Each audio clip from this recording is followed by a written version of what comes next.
Bismillahirrahmanirrahim. Alhamdulillah, puji syukur kita haturkan kehadirat Allah Subhanahu wa Ta'ala. Di kesempatan kali ini kembali kita melanjutkan pembacaan buku Ada Orang Utang. Dan insya Allah kita akan membaca bagian yang keempat dari adab utang dalam Al-Quran, yaitu tentang adanya penjamin atau dhamin. Keterangan dalam Al-Quran tentang keberadaan dhamin dalam akad, diantaranya Allah sebutkan di surat Yusuf. Ketika saudara-saudaranya Yusuf, mereka pulang, termasuk di tengah mereka ada Bunyamin yang merupakan saudara sekandung Yusuf. Pada saat mereka pulang, tiba-tiba orang kerajaan atau para pengawal mengatakan, nafqidu suwa'al malik. Qalu nafqidu suwa'al malik. Para penyuruh itu berkata, kami kehilangan gantang raja. Waliman ja'a bihi himlu ba'irin wa ana bihi za'im. Dan siapa yang bisa membawa gantang raja itu, siapa yang bisa mengembalikan gantang raja itu, maka dia akan mendapatkan bayaran berupa makanan himlu ba'ir. Makanan seberat onta yang bisa diangkut oleh onta, makanan yang bisa diangkut oleh onta. Wa ana bihi za'im, dan aku yang akan memberikan jaminan. Di sini ada kalimat wa ana bihi za'im, maknanya adalah wa ana bihi dhamin. Wa ana bihi dhamin, dan aku yang akan memberikan jaminan dalam arti dia aman. Za'im bermakna dhamin. Diriwayatkan dari sahabat Abu Umamah Al-Bahili radhiyallahu anhu, Rasulullah sallallahu alaihi wasallam mengatakan, Az-za'imu gharimun wad-dainu maqdiyun. Orang yang berutang dialah gharim. Gharim artinya penjamin, dhamin. Wad-dainu maqdiyun, dan utang wajib untuk dibayarkan. Orang yang sah menjadi penjamin adalah orang yang memiliki kriteria sebagai berikut. Yang pertama, dia harus orang yang merdeka dan bukan budak. Karena harta yang dipegang oleh budak adalah harta majikannya, sehingga dia tidak sah untuk bertransaksi harta tanpa seizin majikannya. Maka seorang budak ketika memiliki duit, dia harus menyerahkan duit itu kepada tuannya. Sehingga kalau dia bekerja di tempat orang lain misalnya, lalu dikasih sesuatu, maka hasil dia bekerja harus dikembalikan kepada tuannya. Yang kedua, dia adalah mukallaf. Orang yang sudah bisa dibebani syariat. Dan manusia mukallaf itu syaratnya ada dua. Yang pertama, dia berakal. Yang kedua, baligh. Orang yang tidak berakal, tidak mukallaf, dan orang yang belum baligh, dia bukan mukallaf. Yang ketiga, bukan orang yang mahjur, yaitu orang yang dibatasi penggunaan hartanya. Mahjur ini dipailitkan, diboikot oleh pemerintah. Dipailitkan atau diboikot oleh pemerintah. Dia bukan orang yang dipailitkan atau diboikot oleh pemerintah. Bukan orang yang dibatasi penggunaan hartanya, seperti orang yang banyak utangnya dan belum dibayar. Kemudian sang hakim membatasi penggunaan hartanya. Kalau di tempat kita, yaitu istilah lainnya adalah dipailitkan. Orang kalau sudah dipailitkan, maka dia tidak diperkenankan secara bebas untuk menggunakan hartanya. Yang keempat, dia ridho. Dia rela untuk melakukan hal tersebut dengan pilihannya sendiri dan bukan dipaksa. Orang yang akan menjamin, maka dia seperti orang yang bersedekah. Siap untuk bersedekah ketika ternyata yang dijamin tidak bisa membayar pada waktunya, sehingga dibutuhkan kerelaan hatinya dan tidak boleh dalam keadaan terpaksa. Baik. Seperti apakah akad dhamanah itu? Nah, kita gambarkan seperti ini ya. Jadi akad penjaminan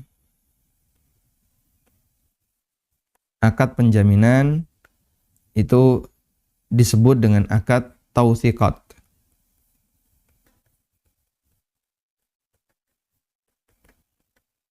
Ini namanya akad tawthiqat. Akad tawthiqat itu ada 3. Yang pertama adalah tawthiq, atau secara umum bisa kita bagi menjadi 2 gitu ya. Secara umum bisa kita bagi menjadi 2. Yang pertama adalah tawthiqat dalam bentuk barang. Penjaminan tapi dalam bentuk barang. Nah, untuk penjaminan dalam bentuk barang ini menggunakan akad rihana. Barangnya disebut dengan rahan. Ini adalah akad gadai. Kemudian ada penjaminan dalam bentuk manusia. Penjaminan dalam bentuk manusia itu ada 2. Ada penjamin subjek. Jadi kalau ini menyerahkan barang gadai, maka barang yang diserahkan. Ada penjamin dalam bentuk manusia. Nah, penjamin dalam bentuk manusia bisa manusianya diserahkan atau dia bersedia untuk hadir ketika terjadi sengketa dalam rangka untuk menyelesaikannya. Dalam rangka menyelesaikannya, dan dia bertanggung jawab terhadap kasus yang ada dalam sengketa itu. Nah, penjamin manusia seperti ini bisa penjamin subjek, bisa bentuknya penjamin subjek, dan bisa bentuknya penjamin objek. Yang kedua adalah penjamin objek. Apa bedanya antara penjamin subjek dengan subjek? Penjamin subjek adalah penjamin dalam bentuk dia harus menghadirkan subjek saat terjadi sengketa. Sedangkan penjamin objek adalah penjamin dalam bentuk dia harus bisa menyerahkan objek saat terjadi sengketa. Penjamin subjek ini disebut kafalah. Penjamin objek ini disebut akad dhamanah. Kami ulang ya. Akad penjaminan terhadap subjek disebut kafalah. Penjaminnya namanya kafil. Akad penjaminan terhadap objek disebut dhamanah. Penjaminnya namanya dhamin. Baik. Insya Allah bisa dipahami. Jadi akadnya namanya akad kafalah, orangnya namanya kafil. Akadnya dhamanah, orangnya namanya dhamin. Baik, kita lanjutkan. Bentuk penjamin subjek bagaimana? Kita buat ilustrasi. Ini A, B. A utang ke B. A mengatakan kepada B, saya utang ke kamu 10 juta. Ini utang ya. Ini garisnya salah, seharusnya kebalik ini. Kemudian B memberikan utang senilai 10 juta. Utang. Sudah? Tapi B minta syarat. Saya mau ngasih uang 10 juta sebagai utang, asal kamu bisa membawakan seorang kafil. Maka didatangkanlah C. C ini sebagai kafil. Baik. A utang ke B senilai 10 juta selama 10 tahun. Kebanyakan ya. Selama 2 tahun. Selama 2 tahun. Sudah? Nah, posisi C sebagai kafil. Kemudian, setelah berlalu 2 tahun, maka A berkewajiban untuk mengembalikan 10 juta itu kepada B.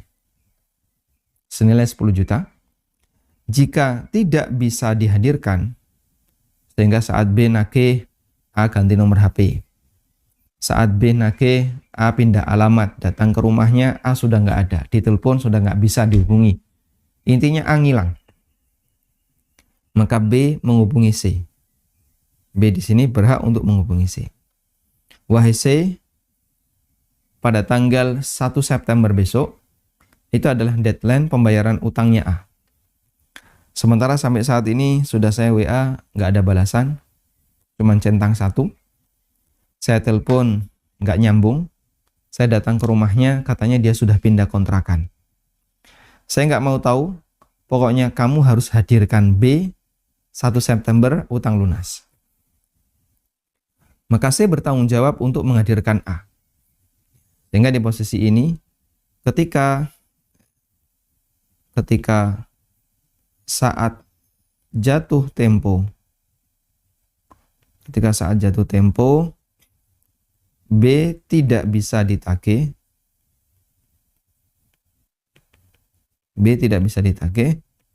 maka C berkewajiban, C wajib untuk mendatangkan B. Oh, ini kebalik ya. Saat jatuh tempo A bukan B. Saat jatuh tempo A tidak bisa ditagih, maka C wajib mendatangkan A. Pokoknya gimana caranya? Karena A harus datang tepat waktu 1 September dalam rangka untuk melunasi utangnya. Jika A tidak datang, maka C berkewajiban untuk mendatangkan A. Nah, kewajiban C untuk mendatangkan A ini disebut tugas kafalah, dan C ketika bersedia untuk menjamin, maka posisi dia sebagai kafil. Karena itu biasanya C ini adalah orang dekat A dan dia juga kenal dengan B, sehingga dipercaya oleh B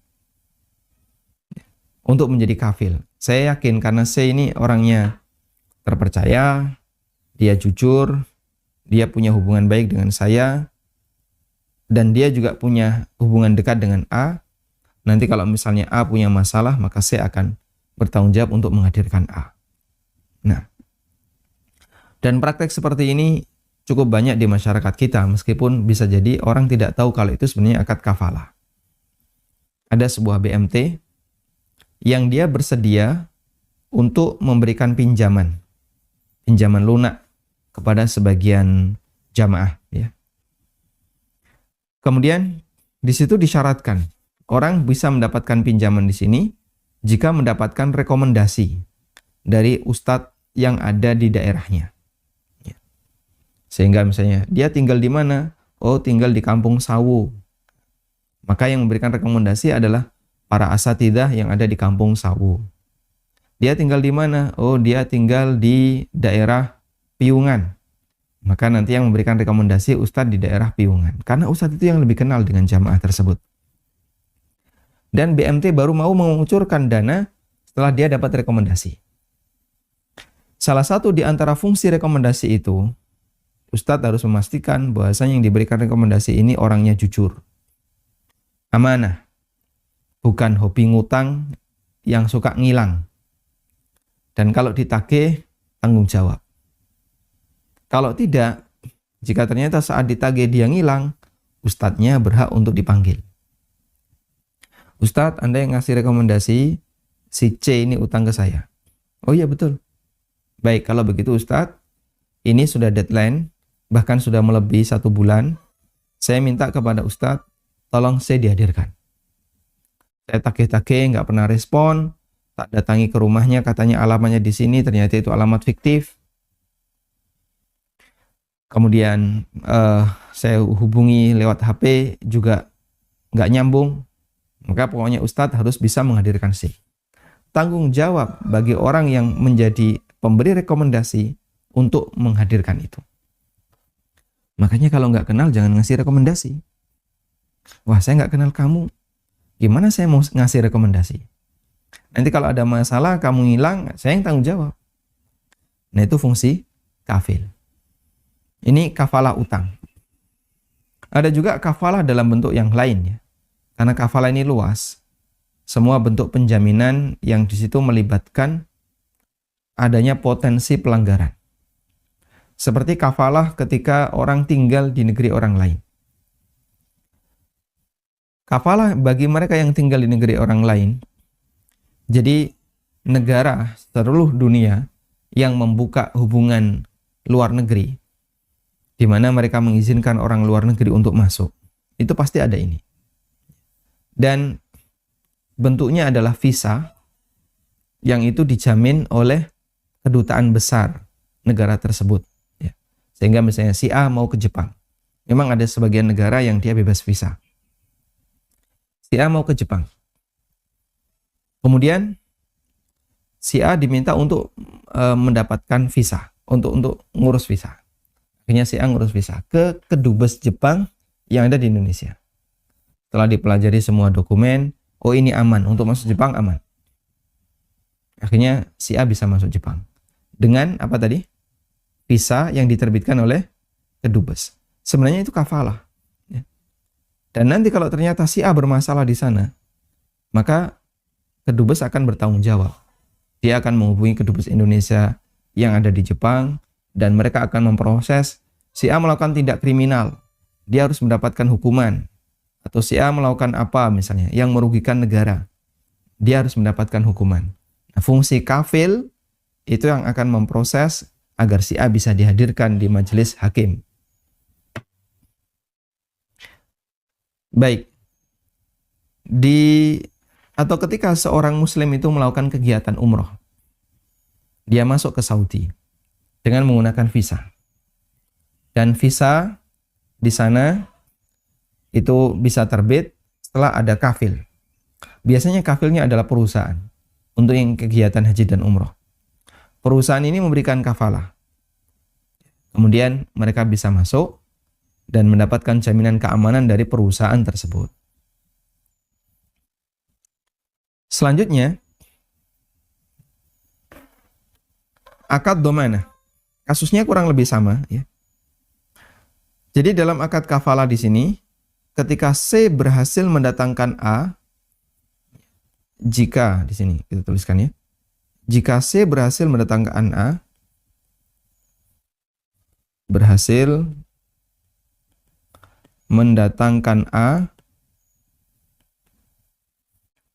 maka tugas C selesai. Kalau dia berhasil mendatangkan A, tugasnya selesai. Dalam arti, dia tidak bertanggung jawab apakah A nanti mampu melunasi ataukah tidak. Sehingga C tidak bertanggung jawab. Tidak bertanggung jawab apakah A bisa melunasi atau tidak. Pokoknya yang penting saya sudah hadirkan C, yang penting saya sudah hadirkan A, nah selanjutnya terserah urusan kamu dengan A. Silahkan diselesaikan sendiri. Ini kafalah. Kemudian kita beralih ke akad domanah. Kasusnya kurang lebih sama, tapi ini saya ganti pelaku ya. F, G. F utang ke G senilai 10 juta. Namun G tidak mau memberikan utang sampai ada penjamin. Penjaminnya siapa, Pak? Saya kan tidak kenal Bapak. Jadi G nggak kenal sama sekali. F ini siapa? Kemudian F bilang, loh, Pak G kenal nggak dengan H? Oh, H. Kenal saya. Itu teman saya dulu. Orangnya mampu itu. Baik, nanti H yang akan jadi penjamin. Penjamin berarti kalau kamu tidak bisa bayar, nanti H yang akan melunasi. Siap, H bersedia. Maka F menghubungi H. Wahai H, tolong saya dijamin utang saya ke G, agar nanti kalau saya tidak bisa melunasi, kamu bisa melunasi utang saya. Nah, H dengan F ini punya hubungan keluarga. Sehingga H bersedia untuk, ya sudah tidak apa-apa, silakan kamu utang. Maka G bersedia mengutangi senilai 10 juta. Selama 2 tahun. Lalu H sebagai domin. Udah? Setelah jatuh tempo, maka F berkewajiban untuk mengembalikan utang itu ke G. Saat jatuh tempo, misalnya 1 September. Jatuh tempo 1 September. Saat 1 September, F ditagih ngilang. Dihubungi nggak bisa, didatangi ke tempat kos-kosannya, nggak ada. Kemudian G, karena dia tadi sudah percaya H ini bisa memberikan pelunasan, maka G menghubungi A. G menghubungi A. Wahai H, saya mau nagih utangnya F, karena sudah jatuh tempo, udah telat ini. Maka tolong dibantu, karena F harus bayar utang pekan depan. Baik, saya akan usahakan. Maka dalam hal ini, H berkewajiban, H wajib mendatangkan F. H wajib mendatangkan F. Yang kedua, jika H berhasil mendatangkan F, tugas belum selesai. Tugas belum selesai sampai F bisa melunasi utangnya, hingga F bisa lunas utang. Ya? Jika F melunasi utang, maka tugas H selesai. Tugas H selesai. Tapi jika F tidak bisa melunasi utang, tidak bisa melunasi, itu misalnya dihadirkan, dia ternyata nggak bisa. H sudah berusaha untuk nyari F, nggak ada. Jika F tidak bisa melunasi utang, maka dalam hal ini H wajib untuk melunasi utang. H wajib untuk melunasi utang F. Nah, jika H yang melunasi utang F, jika H yang melunasi utang F, maka selanjutnya F berutang ke H. Sudah? Jadi terjadilah pengalihan utang. Jadi saat proses penagihan, F nggak bisa dihadirkan, dan sementara G selalu nagih, maka H yang melunasi. Nah, ini saya lunasi 10 juta. Selanjutnya nanti H menghubungi F sebisanya bahwa utangnya sudah dilunasi, dan F selanjutnya wajib bayar utang itu ke H. Jika ternyata H bisa dihadirkan, F bisa dihadirkan, tapi dia nggak bisa melunasi utang karena nggak mampu, maka H yang melunasi utang F sesuai dengan jatuh tempo, dan selanjutnya F berutang kepada H. Jadi intinya di sini kita bisa lihat ya, perbedaan antara kafalah dengan dhamanah. Kalau ini hanya bertanggung jawab menghadirkan. Kalau ini harus menjamin masalah selesai. Jadi sampai selesai pembayaran. Maka kalau di situ ada ada uang yang harus dibayarkan, dalam akad dhamana, ketika orang itu jadi dhamin, dia harus siap untuk membayar senilai yang dibutuhkan atau senilai utang yang diberikan kepada penerima utang. Tapi kalau kafalah hanya menghadirkan. Baik. Karena itu kafalah bisa digunakan dalam urusan pengadilan. Dalam urusan pengadilan bisa menggunakan kafalah, tapi tidak bisa dhamana.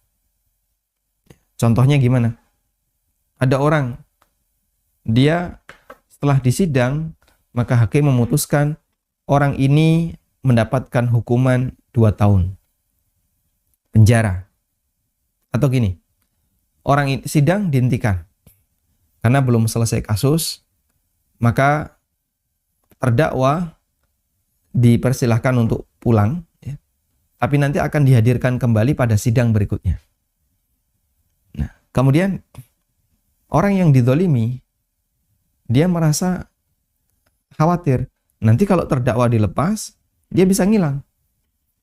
Harus ada penjamin. Nah, kemudian datang penjamin. Siapa penjaminnya? X. X ini menjadi kafil. Baik, X siap akan menghadirkan A kalau A ngilang. Nah, penjamin ini bisa misalnya aparat. Jadi terjadilah sengketa antara A dengan B, di mana A berbuat dolim kepada B, lalu B melaporkan. Namun, dalam proses penggalian bukti di majelis hakim, sidang pertama belum bisa diputuskan perkaranya. Akhirnya sidang dihentikan dan belum ada keputusan. Sudah? Dalam kondisi ini, A dibebaskan, diperbolehkan untuk pulang, dan nanti menunggu sidang berikutnya untuk mempelajari setiap materi yang ada. Baik, B nggak terima. Nanti kalau dia bebas, ngilang dia. Padahal dia belum mendapatkan hukuman, dan saya belum mendapatkan ganti.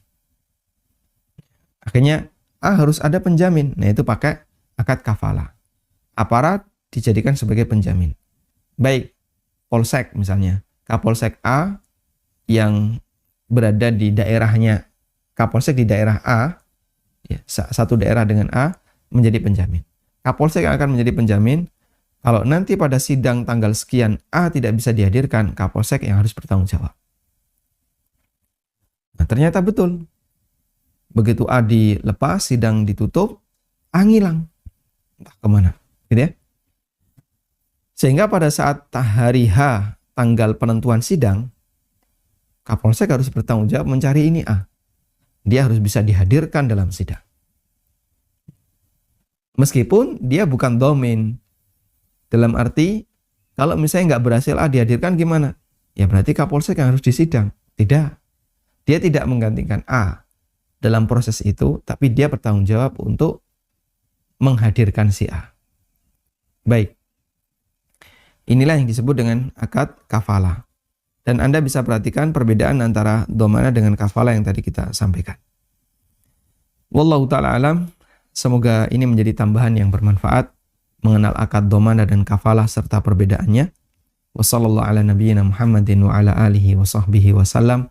Wa akhiru da'wana anil hamdulillahi rabbil alamin.